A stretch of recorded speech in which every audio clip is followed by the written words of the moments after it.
Friends ఈరోజు video అయితే అల్లం వల్ల హెల్త్ బెనిఫిట్స్ చెప్పబోతున్నాను. నేనైతే అల్లం వెల్లుల్లి పేస్ట్ కోసం అయితే 1 కేజీ దాకా అల్లం తీసుకున్నా. దాన్ని అయితే ఇట్లా పొట్టు తీసేసుకుని అయితే మంచిగా క్లీన్ చేసుకున్నా. తర్వాతనైతే చిన్న చిన్న ముక్కలుగానైతే కట్ చేసుకున్నా. నాకైతే కేజీ దాకా అల్లం పట్టది. అల్లం వెల్లుల్లి పేస్ట్కి అయితే సగం అల్లం ముక్కలనైతే అల్లం వెల్లుల్లి పేస్ట్ కోసం, సగం అల్లం ముక్కలనైతే సొంటి పొడి కోసం అయితే ఇట్లా వేరు వేరు ప్లేట్లలో వేసుకున్నా. ఎందుకంటే వేరు వేరు ప్లేట్లలో ఎందుకు వేసుకున్నా అంటే సొంటి పొడి కోసం అయితే అల్లం ముక్కలు అయితే మంచిగా ఎండాలి. ఒక 4 రోజులైనా మంచిగా ఎండాలి. అట్లా ఎండితేనే పొడి తయారవుతుంది. ఇంకో ప్లేట్లో వేసుకున్న అల్లం ముక్కలు అయితే అల్లం వెల్లుల్లి పేస్ట్ కోసం ఒక అరగంట వాటర్ పోయేదాకా ఆరబెట్టుకొని అల్లం వెల్లుల్లి పేస్ట్ చేసుకుంటే సరిపోతుంది. ఈ సొంటి పొడి కోసం మాత్రం అల్లం ముక్కలు అయితే ఒక 4 రోజులైనా మంచిగా ఎండాలి. ఇప్పుడు నేను చేసేది సొంటి పొడి టీ కోసం చేస్తున్నా.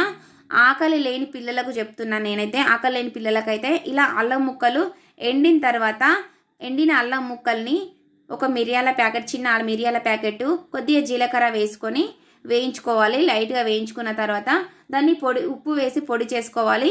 పొడి చేసుకున్న తర్వాత అన్నంలో వేసి పిల్లలకు తినబెడితే ఆకలి ఉడుతుంది, చాలా మంచిది. నేనైతే ఇప్పుడు టీ కోసం చేస్తున్నా కాబట్టి ఎండిన అల్లం ముక్కలను అయితే ఇట్లా రోల్ అయితే క్లీన్ చేసుకొని ఇట్లా మెత్తగా దంచుకుంటున్నా. అల్లం ముక్కలు ఇట్లా వెండితేనే సొంటి పొడి సొంటి ముక్కలు అంటారు. సొంటి మనం ఇంట్లో తయారు చేసుకుంటే చాలా మంచిది. ఇంకా బయట కొనుక్కునే దానికంటే ఇలా అల్లం ముక్కల్ని ఎండబెట్టుకొని సొంటి పొడి చేసుకుంటే ఆరోగ్యానికి అయితే చాలా మంచిది. ఇట్లా నేనైతే రోట్లోనే వేసుకొని దంచుకుంటున్నా. మీరు లేదంటే మిక్సీలో కూడా పట్టుకోవచ్చు. ఎందుకంటే అల్లం ముక్కలు మంచిగా ఎండబెట్టుకుంటే మిక్సీలోనైనా మెత్తగా మిక్సీ పడుతుంది. నేనైతే రోట్లోనే మెత్తగా పొడిలాగా చేసుకున్నా.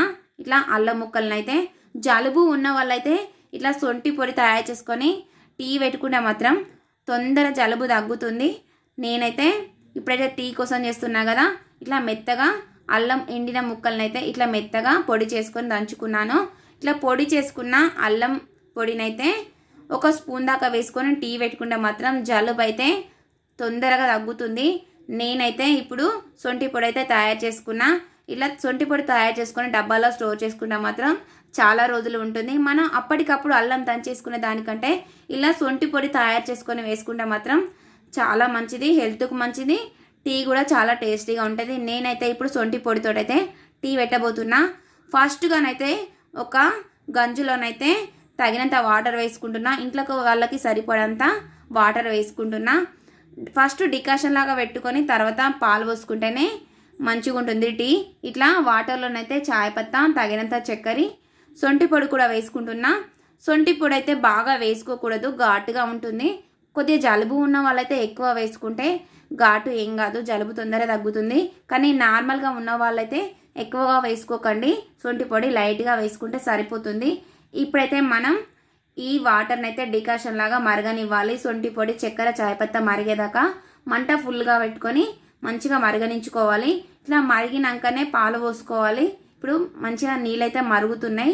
చాయ్ పత్తా, చక్కెర, సొంటి పొడి అయితే మంచిగా కలిసిపోయింది. మంచిగా వాటర్ అయితే మరుగుతున్నాయి. ఇప్పుడైతే నేనైతే పాలు పోసుకుంటున్నా.